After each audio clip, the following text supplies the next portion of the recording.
오늘 한미합참의장이 함께하는 한미군사위원회가 열렸습니다. 한일 지소미아 연장과 방위비 분담금 인상에 대한 파상 공세가 예상됩니다.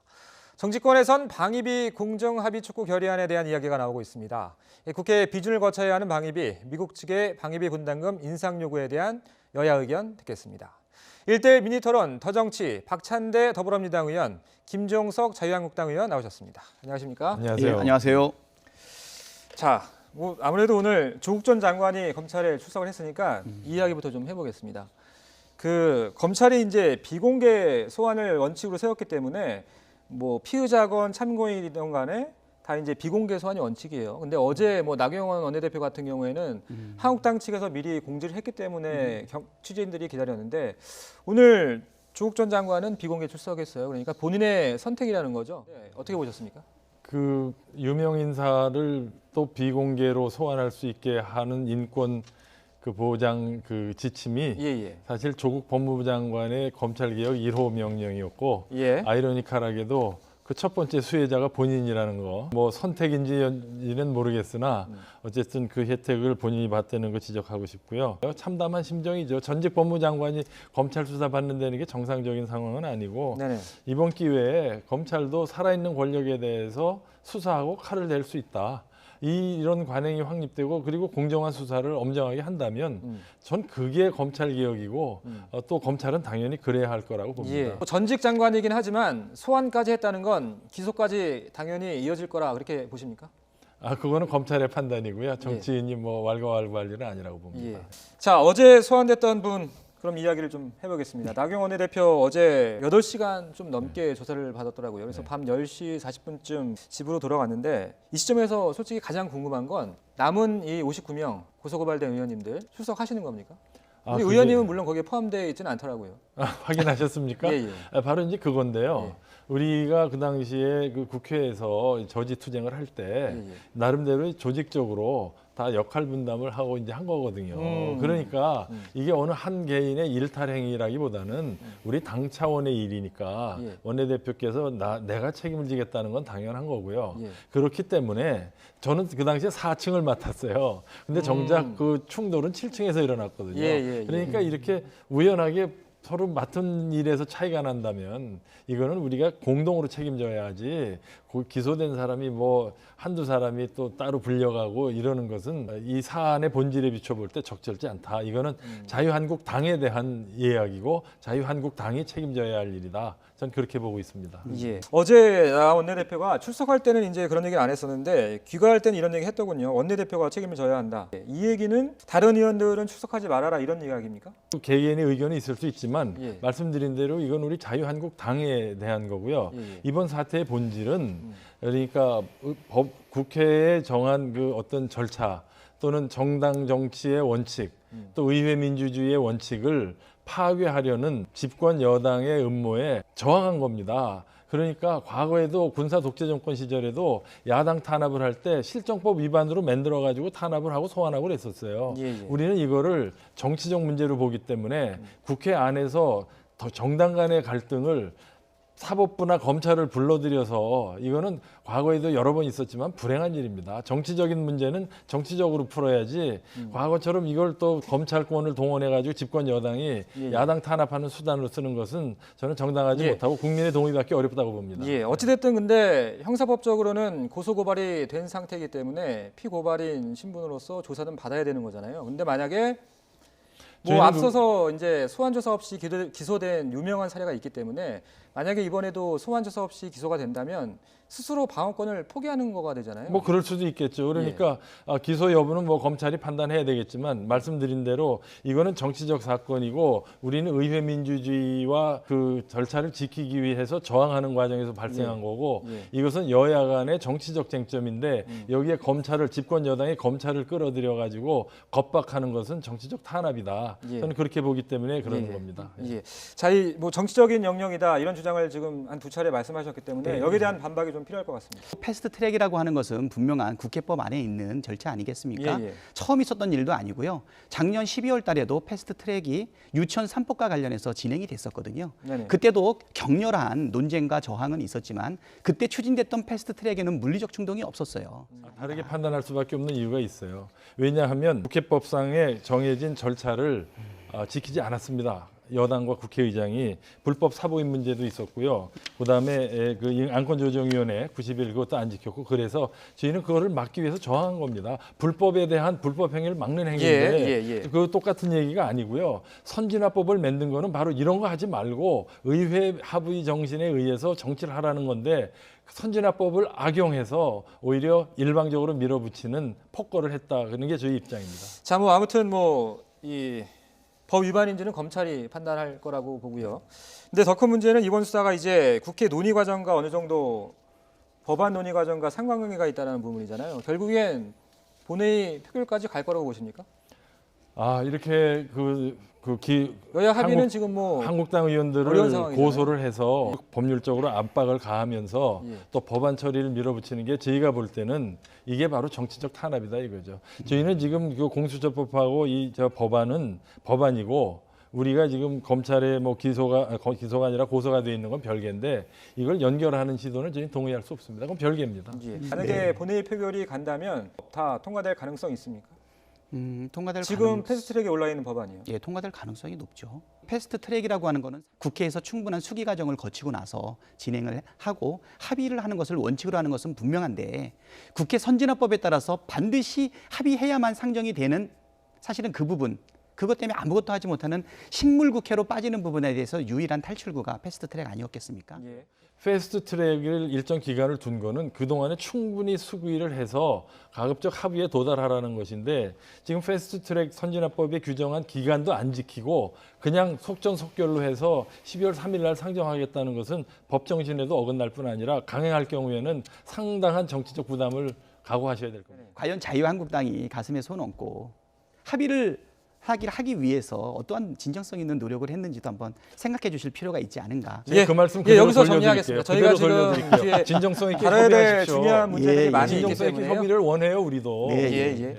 자, 화제 바꿔보겠습니다. 지금 뭐 미국 군 수뇌부가 오늘 내일 잇따라 방한하는데 지금 한국에 도착하기 전부터 발언 수위가 꽤 높습니다. 뭐 방위 문제라든지 한일 지소미아 문제라든지 좀 어떻게 들으셨나요? 글쎄요, 그 청와대 무슨 어떤 비서관은 그게 미국 국민에 대한 이야기라고 했다는데 미국인들은 주한미군 주둔에 의문을 갖고 있다. 그건 분명히 한국 사람한테 대한 메시지입니다. 그러니까 그 사람이 미국 사람들이라고 한 얘기가 아니라니까요. 이건 분명히 한국 사람들한테 그러니까 방위비 협상에 진정성 있게 응하라 이제 이런 일종의 협상 압력으로 여겨지고요. 저는 이 한미 간의 한미 동맹은 모든 국민이 아마 여당도 동의할 겁니다. 우리 국익에 도움되는 거예요. 미국도 도움이 돼요. 요는 이 서로 이득을 보는데 이익의 배분이 이제 여러 상황 변화로 달라졌으니 다시 협상하자라고 저는 이해를 합니다.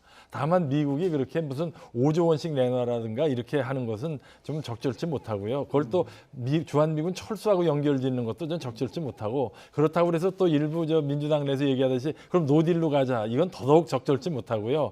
아마 그 서로의 이익의 균형점이 있겠죠. 일단 뭐 현역 의원 두 분이 나오셨으니까 국회 차원에서의 대응도 중요한 거잖아요. 정부의 방침도 중요하지만 일단 민주당에서는 방위분담금 공정한 합의 촉구 결의안 아까 오전에 오늘 중 발의하겠다 말씀하셨는데 지금 한국당은 반대하시는 겁니까? 그것이 그 공정한 협상이나 원만한 협상 타결에 도움이 될지 좀 정무적 판단이 필요한 것 같아요. 그것도 또 때가 있는 거고 내용도 있는 거니까 도움이 안 된다는 판단이시죠? 아니 그건 아니고요. 여야 간에 결의안 채택 시기라든가 결의안의 내용에 대해서는 좀 논의가 필요하지 않을까 생각합니다. 지금 현재 시점에서는 조금 이르지 않나 하는 생각을 갖고 있습니다. 시기상의 문제 때문에 시기뿐 아니라 내용도 좀 봐야 되겠고요. 미국에 대한 메시지 아닙니까? 결의안이라는 게 뭐 구속력이 있는 건 아니잖아요. 그러나 굉장히 중요한 정치적 의미가 있고 대한민국 국민의 이름으로 미국에게 던지는 그 메시지이기 때문에 그 내용에 대해서는 상당히 좀 정무적 판단이 필요하다고 봅니다. 근데 뭐 방위비 분담금 한미 당국이 합의를 하더라도 국회 비준동의가 필요한 부분인 거잖아요. 예, 그렇습니다. 거부 카드도 고려하고 계십니까, 여당에서? 뭐 거부까지요. 예. 글쎄요, 뭐 협상의 내용을 좀 살펴보기는 하는데 궁극적으로는 합리적인 선에서 결정되지 않을까 하는 기대를 가지고 있습니다. 예. 자, 그런데 뭐 야당 쪽에서는 좀 그 기대감을 막연하게 보시는 것 같습니다. 우리는 일단 뭐 정부를 대표해서는 지금 대한민국 정부가 이제 협상을 하니까요. 예. 협상 결과에 대한 평가는 또 야당의 몫이니까요. 예. 그거는 좀 말을 아끼더라도 예. 이게 금액만의 문제가 아니라요. 지금 한미 군사 협력 관계에서 우리가 여러 가지 지금 족쇄에 물려 있는 게 있어요. 미사일 거리라든가 우라늄 제철이라든가. 그러니까 미국에서 니네들 돈 좀 더 내라. 니네 한국 방위시켜주지 않냐. 그럼 우리 방위력 증강할 테니 미사일 협약이라든지 우라늄 재처리 협약이라든지 우리 방위력 증강에 장애가 되는 거 좀 같이 풀자. 이렇게 좀 전방위적으로 협상을 했으면 하는 게 제 생각이고요. 뭐 정부에서도 충분히 인지하고 있고 협상이 그렇게 임했으면 좋겠습니다. 예. 자, 지소미아 문제 좀 보죠. 지금 20일 자정, 그러니까 23일 0시가 되면 종료가 되는 건데 공식적으로요. 네. 그렇게 예정대로 진행이 될 거라고 보십니까? 뭐 지금 입장에서는 뭐 지소미아 문제 꽉 잡혀 있는 이 자물쇠를 풀 열쇠가 예. 저희가 볼 때는 일본 측 호주머니에 들어 있지 않나. 그런데 지금 이렇게 미국 쪽 생각이 압박이 됩니다. 너무 거세잖아요. 예, 미국 쪽 압박은 거세죠. 자, 우리 그럼 네. 김 의원님께서는 지금 네. 일본 측이 전혀 변화가 없는 상황에서 우리가 지소미아에 대해서 후퇴할 이유가 있다고 생각하십니까? 뭐 그런 식으로 질문하시면은 답드리기가 어렵고요. 예. 애당초 지소미아를 종료하겠다고 했던 카드를 던진 거 정부 내에서도 논란이 있었지만 무슨 이유에서인지 종료하겠다고 선언을 했지 않습니까? 그렇게 되면 일본이 당황하고 우리한테 뭐 양보하리라고 생각했던 어떤 외교 정책적 실패, 전략적 실패가 전 여기 굉장히 중요한 문제라고 생각합니다. 뭐 당시에 언론이나 이런 전문가들의 평가는 그러면 미국이 일본하고 한국을 화해시킬 거고 그러면 일본이 양보하지 않겠냐 생각을 했던 모양인데 예. 결국 보십시오. 미국하고 일본이 우리를 동시에 압박하는 상황이 되고 말지 않았습니까? 이런 점에서 전 현 정부의 외교 안보팀의 무능, 전략 부재 이거 책임져야 된다고 생각합니다. 예. 그리고 일본이 말이죠. 우리 그 역사 문제 이 문제를 대법원 판결 문제를 경제 문제로 우리를 공격한 거에 대해서 분노한 거 아닙니까? 근데 또 그 경제 문제를 우리는 또 안보 문제로 되받아쳤단 말이죠. 전 이것도 적절치 못한 것 같아요. 역시 외교 문제는 외교로 풀어야지 계속 경제 문제, 안보 문제 개입시키는 것은 문제 해결을 더 어렵게 할 뿐이다. 그런 면에서 현 정부의 외교 정책 분야에 좀 개선을 촉구합니다. 저도 한 말씀 좀 드려보겠습니다. 예. 어떤 당위적인 어떤 결과치를 생각한다 하더라도 국민 여론을 무시할 수는 저는 없다고 생각이 됩니다. 한마디만 드릴게요. 여론의 정말 간단하게 드리겠습니다. 네네 여론을 존중하는 것과 여론에 영합하는 건 다른 겁니다. 외교 파퓰리즘이 지금 외교 참사를 불러온 겁니다.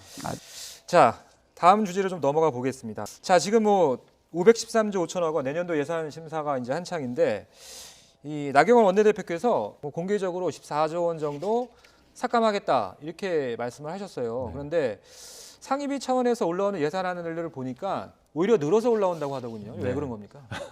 저도 이번에 이제 국회의원 하면서 보니까요. 예. 이게 증액 요구가 이제 관계 뭐 이익 집단이나 협회에서 많이 요구가 오면 상임위 차원에서는 예.